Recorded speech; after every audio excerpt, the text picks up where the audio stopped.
opportunity to bring you the Harley-Davidson turnaround story. It's a turnaround story of a small company from the Rust Belt of mid-America on the verge of bankruptcy. In fact, we even had the press releases written. And how we competed against internationally known companies like Honda, Kawasaki, and Suzuki. Well, first of all, we had established a brand identity. And we did that through literally looking at the strengths and weaknesses of the other brands. And when you look at Harley-Davidson, you ask, what is a Harley-Davidson motorcycle? What is your brand? And why do you really want to have a brand? A product can be imitated, but a brand cannot. And simply, what is a brand? Well, it's what you are and who you sell your products to, and what they expect out of your product.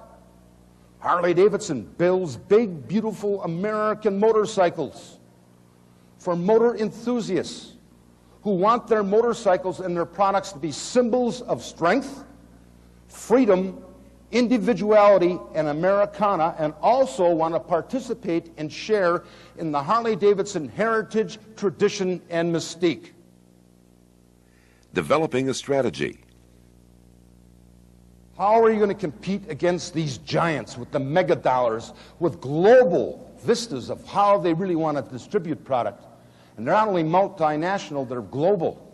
And they could take a concept from, a mind, a thought in their mind of a new product and bring it to reality as far as being a new motorcycle 18 months later. So what we decided to do is be the alternative of those people. Let's not compete head-on with these Japanese giants. Let's go left when they turn right, and let's apply that strategy of turning left when they turn right to the 4 basic P's of marketing. And everybody knows what those P's are. It's product, it's price, it's promotion, it's place. Marketing 101. Now, how can you apply that strategy I just talked about to each of those places in a clever way where it's going to have some impressions on potential customers out there? Impressions is an advertising term that they use to register how many people know your company's name when you run an ad. Well, the formula is impressions equals frequency times impact. Analyzing the competition. Quality, quality, quality. And what we did in order to get that is we sent a group of 16 people to Japan in the early 1980s to study how they manufactured motorcycles. Today they call it benchmarking. Back then it was industrial spying. But back in the early 1980s we took a small group of advertising people and marketing people. We headed up to Minneapolis and we went to a small conference room for about 5 days of really in-depth knowledge, and we analyzed the strengths and weaknesses not only of Harley, but of Honda and Kawasaki and Suzuki and Yamaha. I mean, back then it was called rolling up your sleeves and knowing your stuff. Today I think they call it SWOT analysis or something like that. Value migration. So we looked back into the old archives and we found out that we had been selling clothing and all kinds of accessories to our riders since 1914, and the thought came to us, if we're in the motorcycle business, why can't we be in the motor clothes business?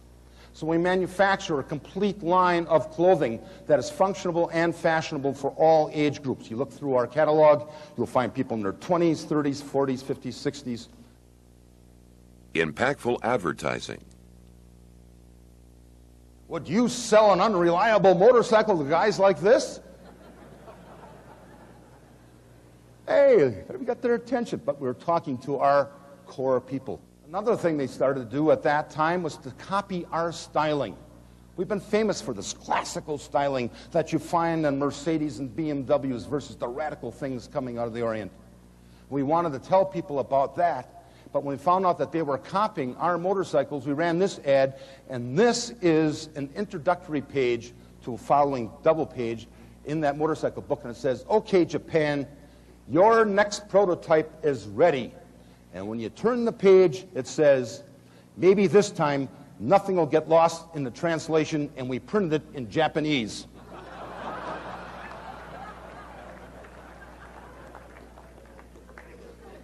the sword was out. You know what the competition has when you buy a Honda, 35% depreciation when you start it up and go out the door. So we ran this ad. If only you could stick this on your foreign bike at trade-in time.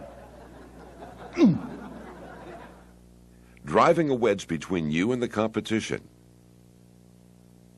We bought ourselves back from AMF, and we have established this campaign called Motorcycles by the People and for the People, because the executives at Harley-Davidson ride their motorcycles, and as far as we know, the Japanese executives don't. Again, driving that wedge between us and them. Mr. Honda cannot ride from LA to Milwaukee, Wisconsin and raise $100,000 for muscular dystrophy and Jerry's kids. Mr. Davidson does. But several years ago, we had a big anniversary, and I can't read the copy of this, but it says something like to the extent is, we have survived 2 wars of depression, 16 presidents, and 1 Marlon Brando movie. Sounds like a party to us. And we invited everybody to Milwaukee, Wisconsin. But the way we did it was very unique, because we started from 12 different places in the nation, and all the vice presidents at Harley and the presidents made up into pairs selected, where they were going to ride from to Milwaukee, Wisconsin, converge on that city on the same day, and all the way we raised almost $1 million for muscular dystrophy and Jerry's kids. Turning negatives into positives. Another thing we did was we wanted to turn negatives into positives, and Harleys at that time were called hogs. And I don't know where that name came from, racing or something like that, but that was something that the press was always using in a negative way to identify our motorcycles, and what we wanted to do was take that and put it in a positive way. So we ran this ad with this piggy bank, and we talked about the durability and the rebuildability of the motorcycle and the fact that they didn't depreciate. And we ran this ad, and the telephones just ran off the hook for the next 3 months, and we sold 35,000 of these piggy banks at $35 a piece over the next year. Cha-ching, cha-ching. Growing the business through people. That 5th P that we call the most important part of the success of any business plan. And that 5th P with us is people. Because people, they're the difference between winning and losing. They're the difference between success and failure. People bring the passion to the business. And without investing in people and bringing out their passion in your business, your success can be scaled back one way or the other. And it's all kinds of people. It's just not your customers or not just your employees. It's through the years building relationships with your vendors, with your community. Getting close to the customer. Forming a bond. And the Harley Owners Group is something that has really helped that and one of the major factors. We have right now globally 460,000 people that pay us $40 a year to belong to this club. And we send them every other month a little book called Hog Tales. And riding a motorcycle is what's all about, because that's what builds loyalty. And that's why we can run ads like this. When was the last time you felt this strongly about anything? Ever see a Honda tattoo on anybody out there? Stimulating your audience through an American success story. It was Milwaukee, Wisconsin 6 years ago. The Bucks were losing. That's the local basketball team, and continued to lose. And the Brewers were losing at that time, too. The Packers, God, losing record. Brett Favre was at that time, Brett Favre was throwing more interceptions than he was, completions. And a guy by the name of Jeffrey Dahmer hit the world headlines and was sent to prison for some terrible things he did. And just about then, this bug by the name of cryptosporidium got into the water of Milwaukee. And 2/3 of the population was getting their exercise by running the John every 15 minutes. Well, we announced we were going to have a birthday party, and there were going to be 120,000 bikers coming to Milwaukee to party. And panic went throughout the land. In fact, out in Waukesha, the sheriff went out and bought $280,000 worth of riot gear just in anticipation of what was going to happen. Well, that was the scene. Let me show you what happened. that June 10th morning in Milwaukee, Wisconsin. I'm Golf Kilo clear for takeoff. Good day, sir. Good morning. I'm Jonathan Green at AM 620 WTMJ. We've got 78 degrees down at the lakefront and just an absolutely gorgeous day. Best one yet this year. And I'll tell you what, I-94 is, as we told you it would be, at an absolute standstill. For that matter, the whole city of Milwaukee is at a standstill, and it's finally here. 90 years we waited for this one moment. You got thousands ready to roll. As an American hero rides into town, this is going to be something special.